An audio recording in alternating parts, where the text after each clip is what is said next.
Like Professor Moon, I wanna stand up because I think better on my feet rather than on my behind. Anyway, I have first to make an apology. I'm not really a strategic thinker. I don't deal with political affairs. I deal with economic affairs.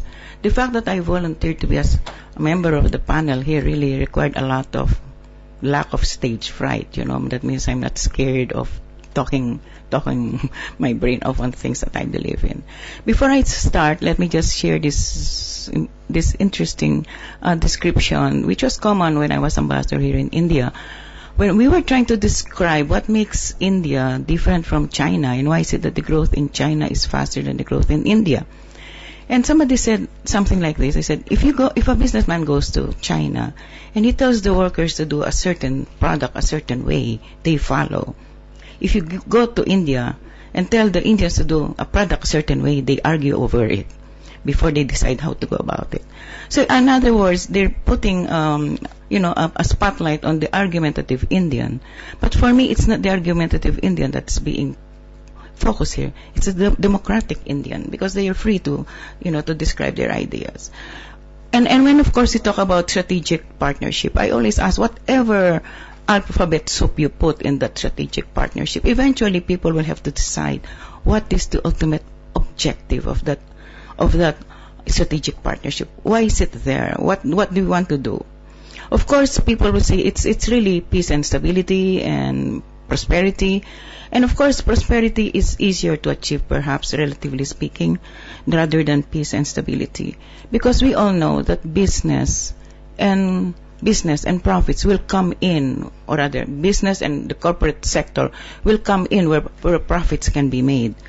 Of course, what they need really is predictability, consistency, transparency in rules, and it helps that there's an even playing field.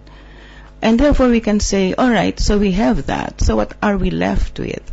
We're left only with peace and prosperity. And how do you go about that? And then, of course, we talk about connectivity. There should be connectivity in this and connectivity in that.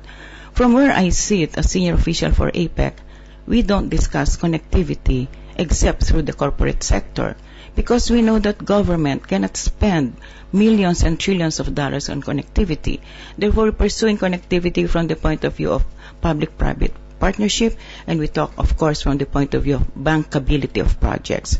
Right now, the PPP on connectivity in APEC is being discussed through the finance ministers, not through us, not through the senior officials, because they are the ones who will put the rules in place. Now, of course, when you talk of strategic partnership, you ask, you talk about the order of things, the economic and political order, and the question is, who will decide the paradigm of that order? Who will decide the elements of that order? Is it the powerful countries? Is it the developed economies? Is it the military powerful ones? And of course, for us in ASEAN, we think we're stronger because we are 10 instead of us being alone. And at the same time, we're also thinking, how can we therefore go from the strategic partnership unless we know what the order is supposed to be? And I think this is where, as government, we can lead.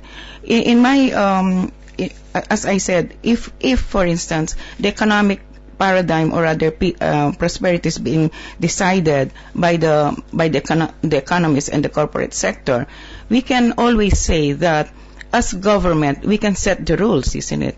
Because we cannot allow the private sector to overexploit our resources, to degrade our environment, to abuse labor.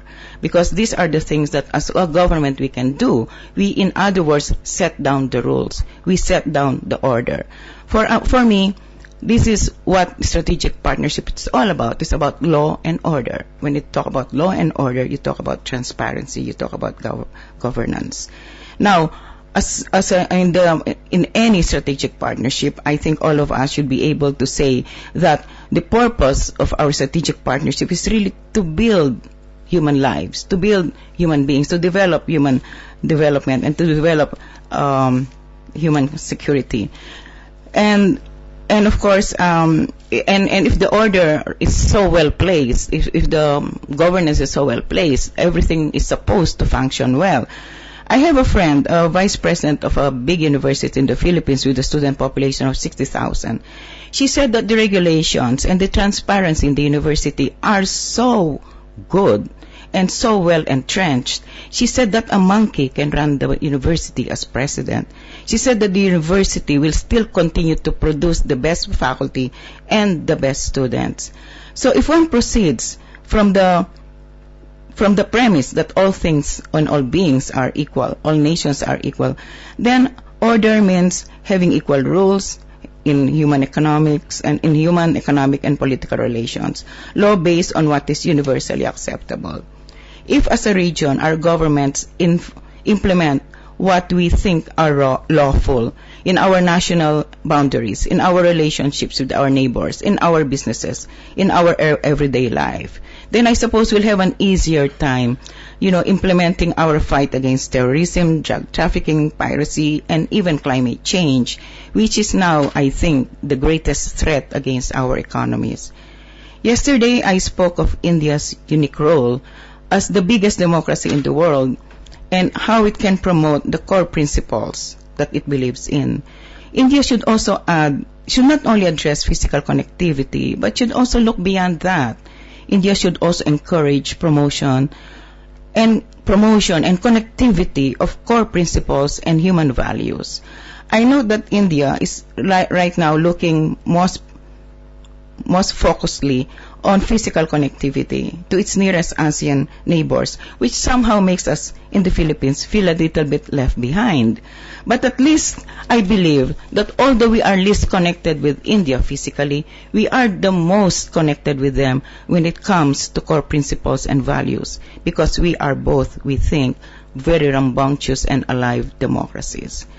The Roman Empire, we should not forget that. The Roman Empire built excellent roads, dams, and bridges, and all the connectivity needed to make it govern its subjects efficiently.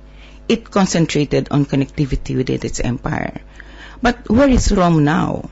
It was defeated by various groups called barbarians. Rome disappeared, and what rose from the ashes are the modern nations of Europe. Why did this happen?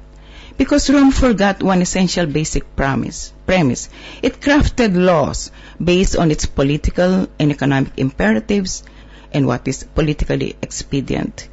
It forgot that laws are made for man to be able to live better, to behave better, to become a better person, and to dream more. If India and ASEAN want to have a region of peace and prosperity, we have to look at our ultimate objective. Why do we want peace? Why do we want prosperity? It is, of course, without saying, for our people, for the man in the street, for the new baby, for the grandmother in her winter years. I was just asking Professor Mooney about the concept of satyagraha. I did not learn about satyagraha in its depth until I went to South Africa. Of course, satyagraha is the search for truth, but the search for truth of Gandhi extended all the way to Africa. And it was at that time, I was in South Africa at the time when Mandela was dying, and they were talking about satyagraha. So these are the values and the principles that I'm talking about, the universal ones which can aspire nations to become better. My wish is that our institutions will come so strongly founded on transparency and governance, on the universal ideals and principles, that even if we happen to vote political leaders who turn out to have a propensity to do monkey business, our peace and prosperity will not be compromised. Thank you very much.